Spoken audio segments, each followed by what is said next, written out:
सुमन जी के बेटे आनंद की शादी दीपाली नाम की मॉडर्न लड़की के साथ हो जाती है। दीपाली जो कि शहर में पली बड़ी है और अपने माँ बाप की इकलौती संतान है, जिसने शुरू से ही ऐशो आराम की जिंदगी जी है और कभी किचन में कदम भी नहीं रखा। इसलिए उसे खाना बनाना तो बिल्कुल भी नहीं आता। लेकिन अब उसकी शादी को पूरा 1 महीना हो चुका है, तो सासू माँ सुमन देवी दीपाली से कहती हैं कि कल वो ही खाना बनाए। तो सुमन उन्हें बता देती है कि उसे खाना बनाना बिल्कुल भी नहीं आता। अपने घर में उसने कभी भी किचन में कोई भी काम नहीं किया है और अपनी सासू माँ से ये भी कहती है कि वो उसे सब कुछ सिखा दे तो वो जरूर सीख जाएगी। इस पर सासू माँ भी कहती है कि हाँ, वो उसे सब कुछ जरूर सिखाएंगी, लेकिन साथ में एक और बात कहती है कि किचन के काम के मामले में वो बहुत ही सख्त हैं, इसीलिए वो कोई भी गलती ना करे।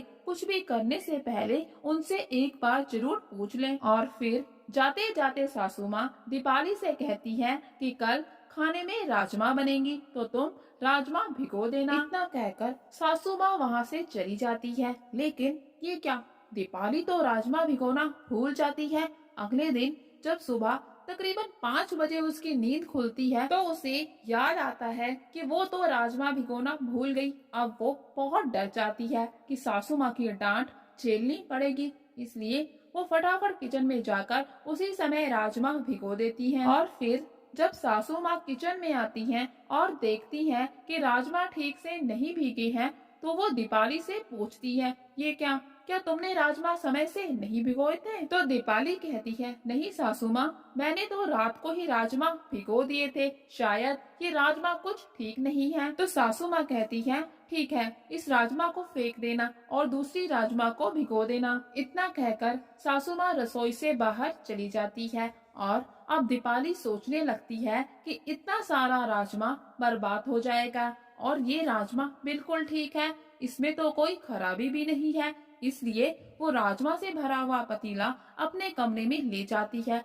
और फिर सोचने लगती है कि अगर उसने इस राजमा को कमरे में ही रखा तो उसका पति देख लेगा और सासू माँ को जाकर सारी बात बता देगा। इसलिए वो राजमा से भरे पतीले को अपने अलमारी में रख देती है और मन ही मन ये सोचती है कि वो सासू माँ से कह देंगी कि उसने राजमा भिगो दिया है और फिर कल जब ये राजमा अच्छे से भीग जाएगा तो इसी को तड़का लगा देगी। और फिर अगले दिन सुबह दीपाली सासू माँ के उठने से पहले ही राजमा का पतीला किचन में रख देती है और जब सासू माँ किचन में आती हैं तो वो दीपाली से कहती है कि मैंने जैसे जैसे बताया था बिल्कुल वैसे ही तुम राजमा को तड़का लगा दो और सारा काम बहुत ही ध्यान से करना, क्योंकि आज उनके कुल गुरु घर पर आ रहे हैं और वो नई बहू के हाथ का पहली बार। और फिर दीपाली खाना बनाने में लग जाती है और उसी राजमा को तड़का लगा देती है। तो इतने में उनके घर के कुलगुरु आ जाते हैं।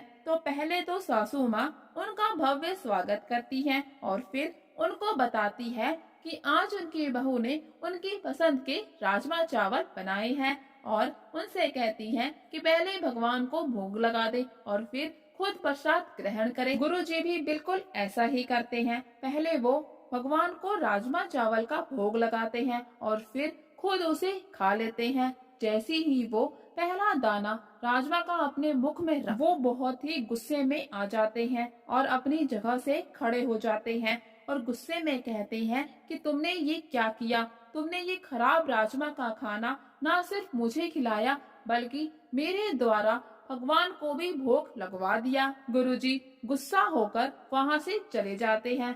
तो सासू माँ बहू दीपाली को बुलाती है और पूछती है, तुमने क्या किया, राजमा में ऐसा क्या मिलाया कि उसमें से बदबू आ रही है? तो फिर दीपाली रोने लगती है और सासू माँ को सारी बात बता देती है और माफी मांगने लगती है। सारी बात सुनने के बाद सास भी दीपाली से कहती है कि क्या उसे नहीं पता ऐसे राजमा को 2 दिन तक भिगोकर और वो भी अलमारी के अंदर रखने से उसमें बदबू आएगी और वो खराब हो जाएंगे। तो दीपाली कहती है कि माँ जी, सच में मुझे इसका बिल्कुल भी पता नहीं था और वो अपनी सासू माँ से बहुत माफी मांगती है। तो सासू माँ भी उसे माफ कर देती हैं और ये भी कहती है आगे से कोई भी काम करने से पहले निसंकोच होकर उससे पूछ ले। वो उसकी सासू माँ नहीं बल्कि माँ है, और अपनी ही माँ से कैसा डर, कैसी घबराहट। अगर पहले ही बिना घबराहट और डर के सारी बात बता देती तो ऐसा नहीं होता। लेकिन फिर भी सासू माँ दीपाली को चुप कराती है और समझाती है। नई नई गृहस्थी में ऐसा होता रहता है, और कहती है कि कल गुरुजी के आश्रम में जाकर उनसे माफी मांग दे और सासू माँ खुद उसके साथ चलेंगी।